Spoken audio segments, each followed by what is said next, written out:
Hi, good day everyone. This is Vin. Welcome to NCR Rizal Properties. So ito na. Mapapasok na natin yung property. Pakita ko muna yung community, okay? Ayan. Ang ganda dito. Promise. Very peaceful, napaka-quiet ng community.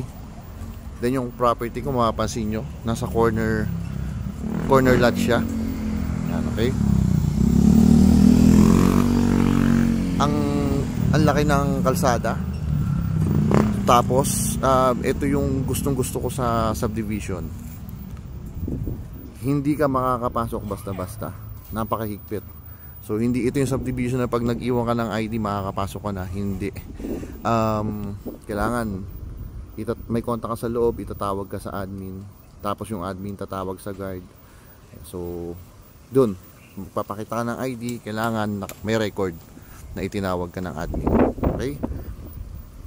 Tapos meron po tayong mga amenities dito, like swimming pool, gazebo, clubhouse of course, parks and playground.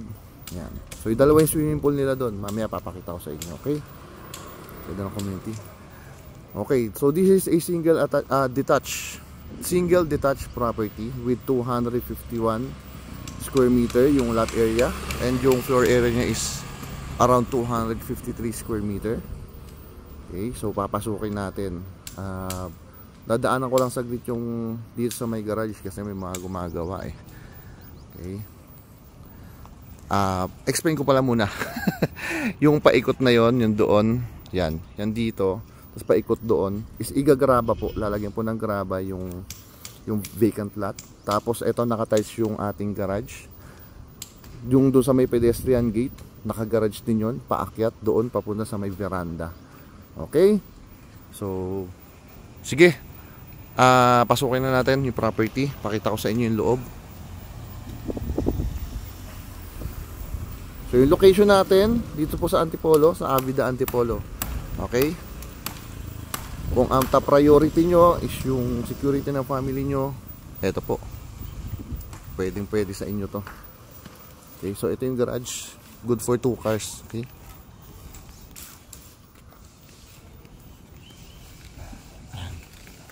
yan na. So ito yung nakatiles yan. Okay, so ito yung main entry ng property. Right, so naka-cove ceiling. Tama na tayo dito. So ito, going sa veranda. Okay, hindi na ako lalabas doon na. Ayan. So ito yung ating kitchen area. Okay, kitchen area, right?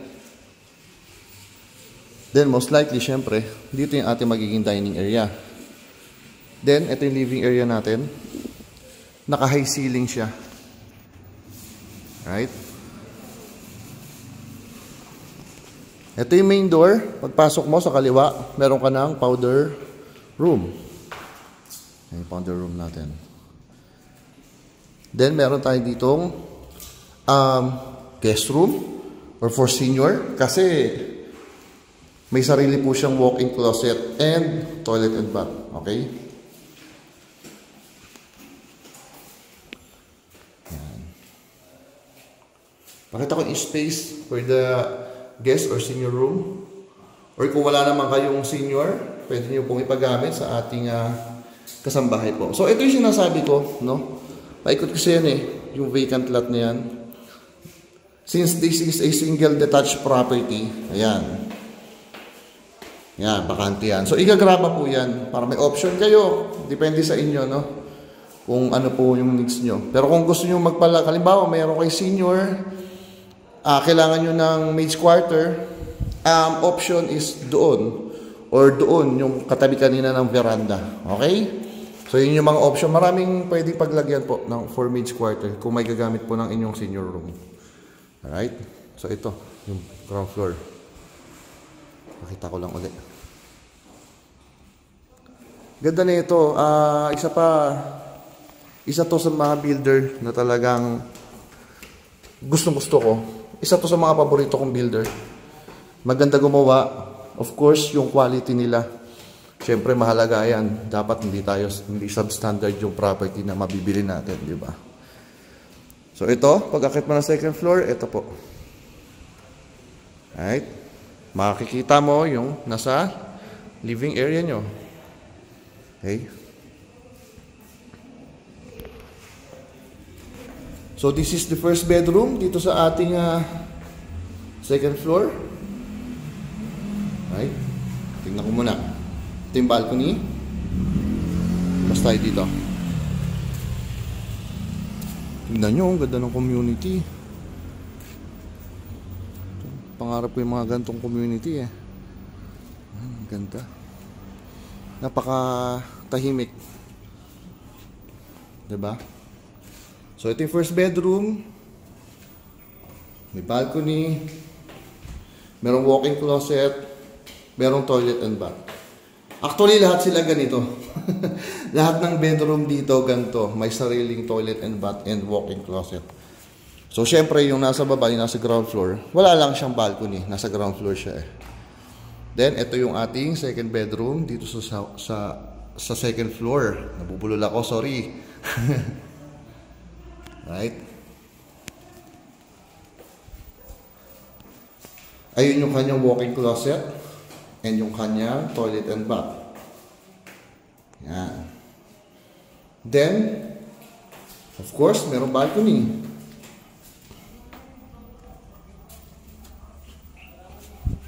Ito, mabait may-ari na ito. Nakausap ko na yan.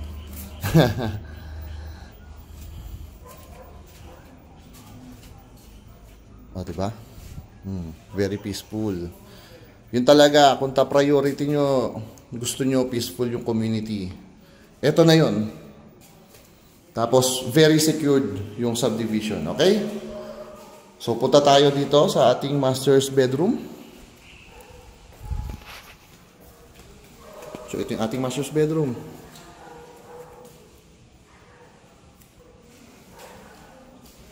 Pakita ko yung balcony.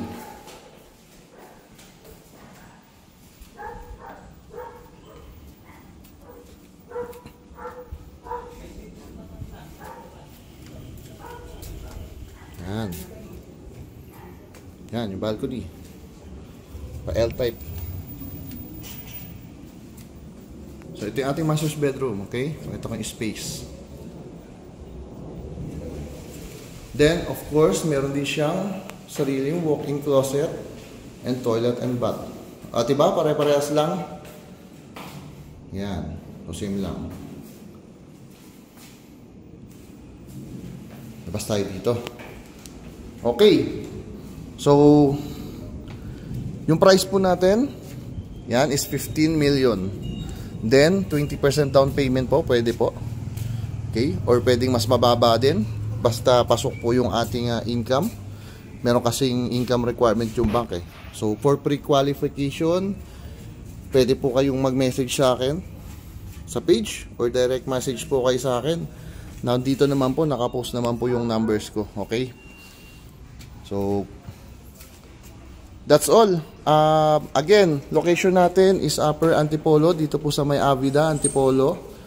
This is a corner property with 251 square meter yung lot area.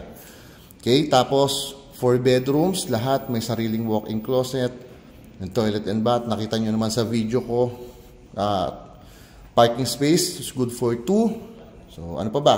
May mga balconies po, yung kwarto dito sa second floor. Ayan. So, for pre-assessment, message lang po kayo. Siyempre, pag nag-viewing tayo, yan, na-assist ko po kayo. Alright? Again, my name is Vin from NCR Rizal Properties. Alright? Have a blessed day, everyone. Bye-bye. Okay, so dito yung amenity areas natin. Hindi lang ako lalapit doon kasi may gumagamit ng pool. Pero nakita ko is dalawang swimming pool. I think yung isa is for kids, then isang adult pool, okay? Yan. So ito, kita nyo naman, ang ganda ng community oh. Laki ng kalsada, yan. So ito, dito yung amenity area natin. Okay, so yan yung clubhouse. Nandun yung dalawang pool, then andun po yung playground, mini park, then nasa dulo yung basketball court. Okay?